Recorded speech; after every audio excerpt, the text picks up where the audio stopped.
Emmanuel, je te laisse la parole. Bonsoir à tous, merci Florent. Donc nous allons effectivement aborder l'examen du segment antérieur et de l'angle, qui sont indispensables pour le diagnostic et la caractérisation du glaucome, à la fois pour rechercher des signes de glaucome secondaire ou une fermeture éventuelle de l'angle et pour le suivi des patients. Donc l'examen du segment antérieur doit débuter par l'examen de la surface oculaire et des paupières. On sait que 15% des patients avant mise sous traitement présentent soit un dysfonctionnement mévomien, soit un œil sec. Et donc il est très important de les détecter au préalable et éventuellement au cours du suivi à la recherche de signes évocateurs d'intolérance notamment au traitement. Donc l'examen doit débuter par la morphologie des paupières et des glandes de mébomus, à la recherche de signes de rosacée oculaire, des téléangiectasies palpébrales, une madarose éventuelle. On recherchera également la présence d'un eczéma des paupières, qui peut être la conséquence d'une allergie retardée au traitement antiglaucomateux, notamment aux conservateurs, mais aussi parfois aux principes actifs.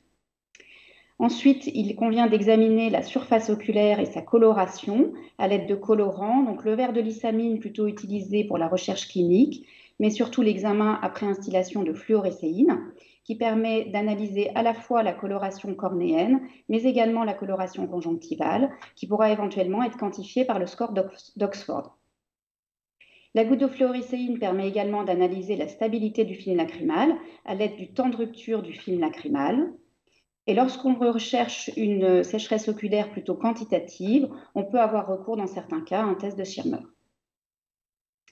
Ensuite, l'examen de la cornée recherchera des signes, par exemple, de glaucome congénital, une mégalocornée avec des stries de Haber. Il est également très important, surtout si l'on décide de s'orienter vers une chirurgie du cristallin ou vers la mise en place de dispositifs intracamérulaires, d'analyser la face postérieure de la cornée à la recherche d'une cornea guttata qui pourra éventuellement être complétée par une microscopie spéculaire. On examinera également l'endothélium pour rechercher des signes de glaucome secondaire, comme c'est le cas ici avec ce syndrome de Chandler, avec l'aspect typique en argent martelé de l'endothélium, qui pourra être iconographié soit en microscopie spéculaire, soit en microscopie confocale, comme c'est le cas ici, à la recherche de ces grandes cellules endothéliales hyper réflectives à noyau polylobé, caractéristique de ces eye cells et qui contraste avec l'endothélium cornéen normal de l'œil contralatéral, ici c'est le même patient.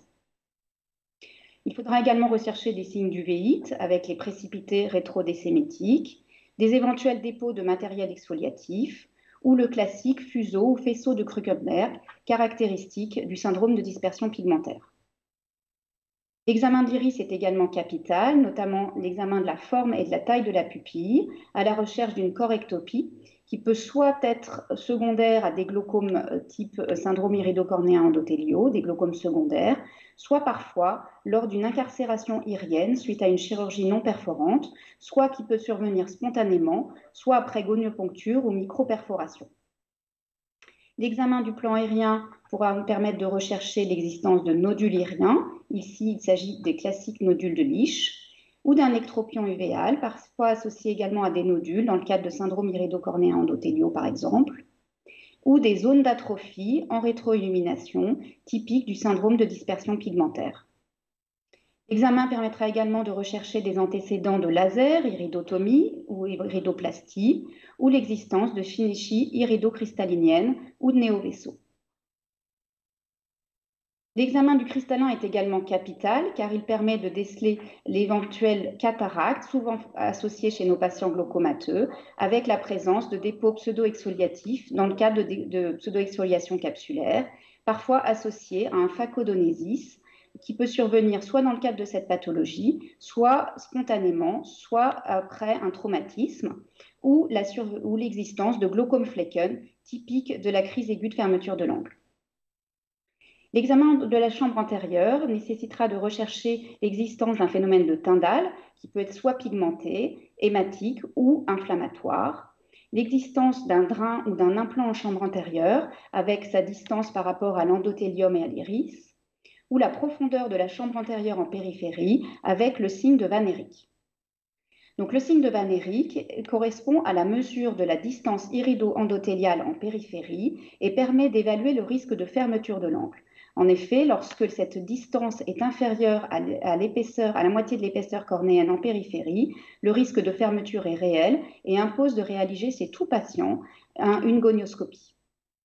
Donc ici, une petite vidéo de la réalisation de ce test qui consiste à orienter la lampe à fente donc en périphérie avec une fente fine et on pourra déceler l'existence d'un amincissement de cette distance irido-endothéliale qui parfois peut être tout à fait profonde au centre, notamment dans le cas de syndrome d'Iris-Plateau. Donc il est important de l'analyser en périphérie.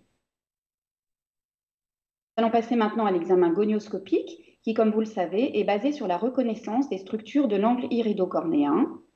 Donc d'arrière en avant, la racine de l'iris, la bande ciliaire, les prosclérales, le trabéculum pigmenté fonctionnel, le trabéculum non pigmenté non fonctionnel, mais qui peut redevenir fonctionnel, notamment après la réalisation d'une chirurgie non perforante, et l'anneau de Schwalbe, qui correspond à la limite de la Descemet.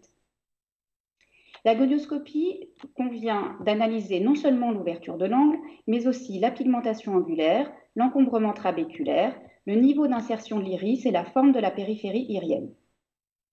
Donc, le degré d'ouverture de l'angle est analysable et quantifiable grâce à la classification d'Oscheffer, que vous connaissez tous, le grade 0 correspondant à un angle fermé où aucune structure n'est visible, et le grade 4, au contraire, à un angle possiblement ouvert où toutes les structures de l'angle sont visibles. La pigmentation de l'angle peut être classée à l'aide de la classification de Schei, qui classiquement s'exprime en chiffres romains pour la différencier de la classification précédente. Et il est important non seulement d'analyser l'intensité de la pigmentation, mais aussi son étendue, et en particulier au niveau de l'anneau de Schwalbe et de la cornée. Donc, on peut retrouver une hyperpigmentation de l'angle, bien sûr, dans le syndrome de dispersion pigmentaire, comme c'est le cas ici sur cette image, mais aussi dans le cadre de pseudo-exfoliation capsulaire, après un traumatisme, dans le cadre d'uvéites, de tumeurs iriennes ou ciliaires, après une crise aiguë de fermeture de l'angle, après un laser ou une chirurgie, ou dans d'autres cas. Parfois, le trabéculum peut être encombré par différents matériaux. Le matériel exfoliatif de la pseudo-exfoliation capsulaire. Ici, vous voyez bien sur cette image l'aspect caractéristique avec la ligne de Sampaolesi qui classiquement ressemble à du tabac à priser. L'existence de néovaisseaux, de synéchies angulaires qui peuvent être soit secondaires à une fermeture primitive de l'angle, soit survenir dans le cadre de syndrome irido-cornéen endothéliaux ou d'autres pathologies. Le niveau de l'insertion de l'iris, il faut savoir que l'iris est normalement inséré sur la face antérieure du corps ciliaire, mais parfois il peut être inséré bien en avant du trabéculum, et cette insertion antérieure peut parfois entraîner des fermetures de l'angle sans blocage pupillaire qui peuvent faire discuter la réalisation d'une iridotomie. Et en revanche, on peut retrouver une insertion très postérieure avec visibilité anormale du corps ciliaire dans le cadre d'une récession angulaire, par exemple après un traumatisme. La forme de la périphérie irienne, normalement l'iris est discrètement convexe, mais on peut retrouver une concavité physiologique chez les myopes ou dans le cadre d'une dispersion pigmentaire avec bloc pupillaire inverse. Au contraire, une convexité globale peut être retrouvée dans le cadre d'un bloc pupillaire ou d'un volumineux cristallin, et l'existence d'une convexité localisée doit toujours faire rechercher l'existence d'un kyste et surtout de tumeurs ciliaires par une échographie en UBM. La configuration d'iris-plateau retrouve classiquement un iris plan en périphérie avec, après indentation, le classique aspect en double bosse. Nous allons passer maintenant à l'examen gonioscopique. Donc, on différenciera la gonioscopie statique de la gonioscopie dynamique. Donc, la gonioscopie statique correspond à l'observation de l'angle sans modification des rapports anatomiques, donc sans indentation.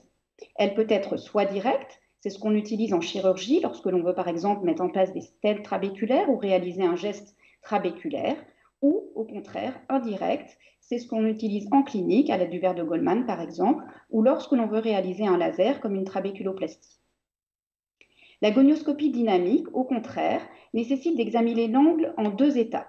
D'abord sans indentation, puis ensuite avec indentation, grâce à la manœuvre de Forbes, qui repousse l'humeur aqueuse en périphérie grâce au fait que le diamètre du verre de gonioscopie dynamique est inférieur au diamètre de la cornée, et ceci permet de différencier un simple accolement iridotrabéculaire qui est réversible de la présence de synéchie antérieure périphérique irréversible, et cela est très important car c'est cela qui permet de décider du recours éventuel à un laser type iridotomie et a fortiori encore plus d'une iridoplastie.